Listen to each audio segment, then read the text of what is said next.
Yo, welcome back to the Jay Rooney Show. Let's kick off episode 5. This is going to be a fun episode for me. I'm going to get into a date that I had a few weeks ago, so that's always fun to recap. This is probably the most interesting date that I've had, and it was pretty fun. Before I jump into that, I just wanted to remind you that I did a special edition yesterday on Trump and Hillary squaring off, potentially squaring off in 2024. All of this was inspired by the John Durain report, Chief Technology Officer at Star News, is making claims of a Rodney Joff um, who was told to collect info on Trump, and a lawyer then gave that info to the CIA. The rumors are saying that they tried framing Trump as a Russian asset, and they're also saying now that Biden used the same firm. So um, I'll link some stories that I found on this in the description and on the J. Rooney Project. I'm not going to dig too much into the details on this. I mean, who really knows? And I'm no expert, and I'm not trying to make this all about news and do comprehensive stories on stuff like this. Just really giving you the highlights. If you want to learn more, go check it out yourself. But if you want to get my thoughts and my feelings on how I feel about the upcoming presidential election in 2024, you can definitely go check out that video. Please like and subscribe if you like what I'm doing. There's really no surprises here, though, right? This is kind of what we've come to expect from our politicians here in 2022. I don't know. So go check out that special edition. I'm just going to jump right into it today. We don't have any segments. It's just one. I'm just going to give you one big recap of the date, but there is a lot here. So I'm going to be tying Kali Yoga. If you're not familiar with that, that is essentially Hinduism's version of the Book of Revelation. And we're going to go over Book of Revelation, and I'm going to be tying all this into my date. So yeah, it was a pretty interesting date. So if so, a couple Saturdays ago, I met this girl at a coffee shop, and um, I never get really too excited about dates anymore. I've literally been on over 100, and in fact, believe it or not, I went on 100 dates in about 13 months back in, gosh, I want to say maybe like 2018, 19. I was around like 31 years old when I did that. I felt like dating apps were kind of at their height, like they were actually like legit. You could get legit good dates, and it wasn't that I wanted to go on 100 dates or that I wanted to just go on a bunch of dates. Basically, what happened was I was having such bad luck. Either I don't want the second date or like the woman, or I like them a lot and they don't like me. So there never seems to be it never seems to go both ways for me, and I just kind of got like frustrated. And so I decided like, hey, I'm just gonna go on as many dates as I can for a long time, and I was averaging like honestly like almost 2 to 4 dates a week. There were some weekends I would go on 2 to 3 dates in one weekend, and I started keeping track until I got to 100. So I definitely have been on more than 100 dates, and after a while, like it just gets super boring, right? It's all the same bullshit, and if somebody does say some weird shit, the other one gets scared off right away. So I usually dread first dates, and I just whatever. So I had known from having discussion um, with this person on the dating app that she might be a really interesting person to have a conversation with, and I knew pretty early on she was not the right one, but I still had a great time. So um, she told me all these interesting things, and like one of the things she mentioned about herself was that she's reading Isis, which is an in-depth book on ancient Egypt, and I thought that was really cool. She also said other things in our online conversation that really jumped out, which I'll get to at the end today. But I was really honestly, I don't know if I was excited to actually meet this girl or if I just really wanted to have this conversation with her. And I definitely like took the conversation in this direction. So when we first get there, um, I already knew that she was familiar with Hinduism, and just a little context about myself. I do pray to Christ. I believe in God, but I also believe we don't fully understand it, and there's so much more out there. So I do a lot of research. I like to read about different religions, different books. Uh, I think everyone should read things like the Odyssey, the Iliad by Homer, read about Atlantis. Last year I read Words of Buddha. This year I wanted to explore Hinduism. So once I learned that she knew a lot about Hinduism, I had questions. And she had kind of actively brought up Kali Yoga to me once. And I'm going to touch on that later too. Like it kind of, that was a red flag in her personality that I had already seen, but I hadn't made the connection to Kali Yoga yet. Um, but nonetheless, I was excited for this conversation. We get to the coffee shop. She tells me about how she bailed on her running group that morning. Saturday mornings she runs with, or I'm sorry, Sunday mornings she runs with a group of people. She got upset with one of them and left. So that's pretty consistent with her character at this point. Um, but anyways, we get in the coffee shop. I'm super glad nobody's wearing masks because I definitely forgot to wear mine or bring mine in. It was in the car, and who knows if someone's gonna view that as some sort of a virtual signal right now.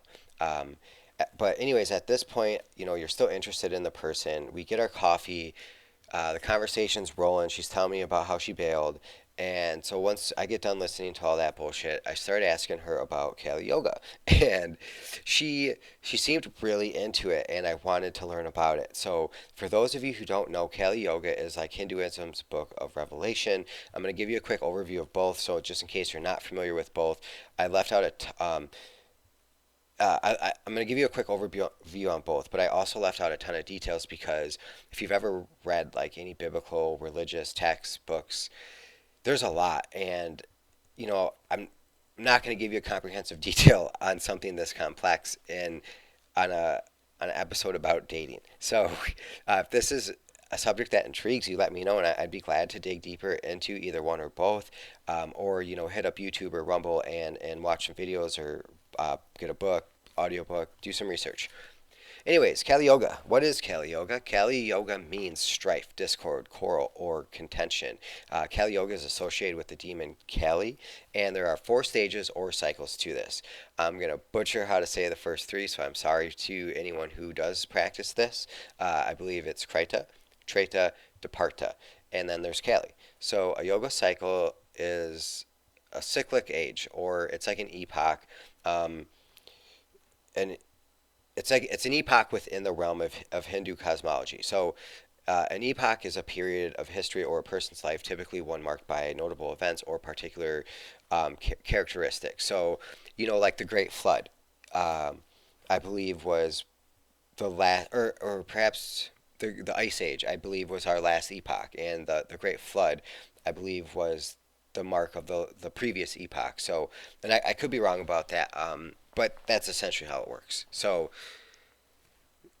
basically, Krita, they say, lasted for about 4,800 years, Treta for about 3,600, Departa 2,400, and Kali, which is what a lot of people think we're in now, is 1,200 years. So these four stages, we're going to break them down just a little bit, but really not much. The first one, Krita, was supposed to be the age of perfection. People were perfecting their crafts. They were learning how to better their quality of life and just kind of perfect hunting, figuring out what we can and can't eat, things like that. It was an age of big time growth and, like I said, kind of perfected the art of life. So, and two, this was probably the best of the two four they say. This is when we had learned some things. We knew how to live life. We knew the benefits of of tribe and civilized culture, and having jobs and different tasks within the culture and the community. And people were, there was harmony. There wasn't a lot of war. People really got along. People really just stuck to their community, though. A lot of people weren't traveling around the world this time. They weren't getting exposed to a lot of different people, different tongues, um, different practices and languages, beliefs. So, I kind of wonder if that played a role into this. But regardless, this was the best of the four. And then this is followed by the Bronze Age, which a lot of people are probably familiar with that, or you've heard that before. If you are into history at all, you're probably familiar with Bronze Age. But basically, this is the first time in this cycle that we saw the decline of morality and the decline of spiritual practice of yoga. So Departa, kind of marked is a mark of the cycle is kind of coming around. We just peaked, and now we're starting to head back down. And so when we get to the age of Kali, Kali means demon, the age of darkness, the age of vice and misery, or the age of quarrel and hypocrisy. So in Kali Yuga or in Hinduism, this is the worst of the four yogas. And in this cycle, uh, and this might sound kind of familiar, which is kind of scary, which is why I think people like her are talking about this. But in this cycle, rulers become unreasonable. All people forget the purpose of sacrifice. Folks will see murder as acceptable, and sex will just captivate all of us, along with drugs and alcohol. People will starve. The world will go to war. Sons betray fathers. Daughters deceive mothers. This is the time of the wolf. So, basically, just um, our financial systems get torn upside down, and nobody trusts each other anymore, and um, people start killing each other for really mundane, um, insignificant reasons. People basically start acting like fools. Like we like literally forget what we've learned in the first two yogas at this point. And if you look around, like you can kind of see some of that in our world today.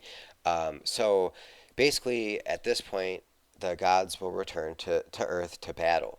And this story goes into great detail. So if you like this and want to know exactly what happened, definitely go look into this story because they really dig in deep. And it does kind of sound like what's happening in a way, or at least people on YouTube and online make a lot of correlations and connections between the two.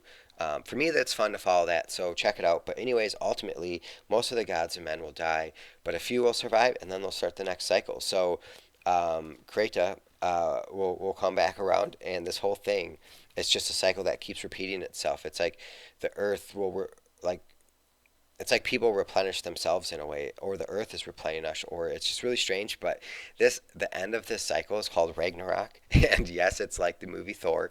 Um, I was intrigued to find that. I did not know that, and that definitely makes me want to go study. I think not was it the Celtic gods or the oh, I'm drawing a blank here. Whatever gods that our Vikings followed, the and whatever where we find Thor, and I'm kind of curious if Ragnarok is kind of like their final ending chapter of that as well. So yeah, that's really interesting. It's called Ragnarok, and that's one of the things I find fascinating about religions. Um, you can find all these similar uh, similarities. You can find all these connections, and that's why I just wonder if we're really missing something because um, there's so much of the same stories, just maybe interpreted differently because of language or being passed down from person to person over time. Things have just gotten a little messy, but I just feel like there's something to pick and choose from every religion. And when you start doing that, you do find the consistencies among them. And I just can't help but wonder about that. So that is Kali Yoga. Like I said, go check it out if you want to learn more. She basically explained all this to me on the date. So now, as a Christian, I'm like, whoa, this sounds similar. I've read most of the book of Revelation, and um, basically, if you're not familiar with Revelation, um, it's an apocalypse, right? It's the end of days. It's the symbolic vision of the reveal of heavenly perspective on history, current events, so that present could be viewed in the light of its final outcome. So it's basically a prophecy. Prophecy. It's supposed to be God's word. It's supposed to bring the Old Testament to its climax, and it's really actually just a letter written by John, the beloved disciple. John was exiled to an island, and then he had this vision of Jesus. Jesus gave him a message to go past to seven churches, and gave him this knowledge of Revelation. This is where you hear about the seven trumpets, the seven scrolls appear. We see the four horsemen released by the sixth trumpet.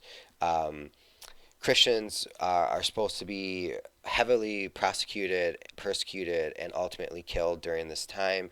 And we really don't know why that is. But militaries are gonna try to seize power everywhere. Economics will become an evil machine, and finances just crumble basically. And the mark of the beast will appear. People will have to make a choice to follow the beast or not. And that's the thing. How are we ever going to know who the beast is or who's not? And by the time I feel like we get to this point, um,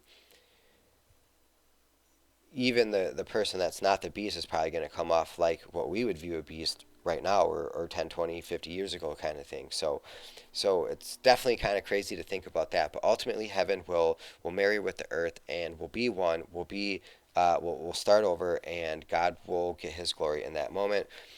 In a way, kind of like starting the cycle over, like Kali Yoga.